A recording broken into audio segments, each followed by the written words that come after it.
మాజీ మంత్రి కేటీఆర్ పై కేంద్ర సాయి మంత్రి బండి సంజయ్ నిరాధార వ్యాఖ్యలు చేశారని వేముల ప్రశాంత్ రెడ్డి మండిపడ్డారు.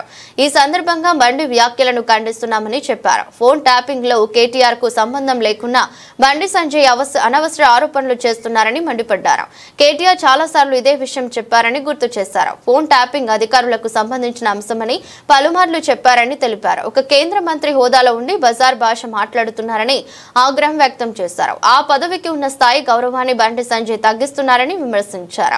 ఇలాగే అబద్ధపు మాటలు మాట్లాడితే తెలంగాణ ప్రజలు బీఆర్ఎస్ కార్యకర్తలు బండి సంజయ్ కి తగిన బుద్ధి చెప్తారని హెచ్చరించారు. కాళేశ్వరం ప్రాజెక్టుపై పీసీ ఘోష్ కమిషన్ ఇచ్చిన రిపోర్టు రేవంత్ చంద్రబాబు బీజేపీ కలిసి పండువారిచ్చారని పొలిటికల్ కమిషన్ నివేదికని మాజీ మంత్రి బాల్కొండ ఎమ్మెల్యే వేముల ప్రశాంత్ రెడ్డి విమర్శించారు.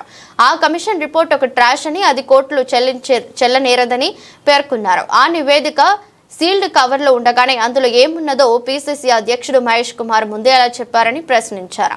రేవంత్ రెడ్డి చంద్రబాబుకు డబ్బా కొట్టే కొన్ని పత్రికలు నివేదికలో ఏమున్నదో ముందే ఎలా రాశాయని ప్రశ్నించారు. నిజామాబాద్ జిల్లా కేంద్రంలోని బీఆర్ఎస్ కార్యాలయంలో ఆదివారం ఆయన మీడియాతో మాట్లాడారు.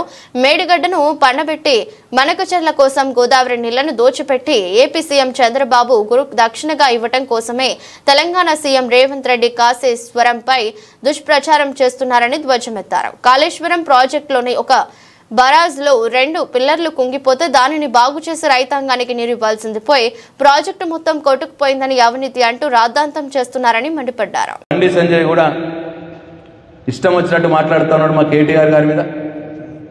ఆయన చాలాసార్లు చెప్పారు కేటీఆర్ గారు ఫోన్ ట్యాపింగ్ మాకు సంబంధం లేదు, ఇది అధికారులకు సంబంధించిన విషయం, ఇంటెలిజెన్స్ వ్యవస్థకు సంబంధించిన విషయం, మాకు సంబంధం లేదు అని చెప్పినాడు. అయినా సరే కేంద్ర మంత్రి హోదాలో ఉండి ఒక బజారు మనిషిలా బజారు భాష మాట్లాడుతూ చిల్లరగా మాట్లాడుతూ ఇవాళ కేటీఆర్ గారి మీద ఇష్టమైనటువంటి నిరాధారమైన నిందలు చేసినాడు.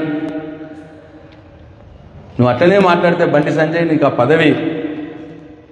పదవికి నువ్వు అర్హుడి కాదు.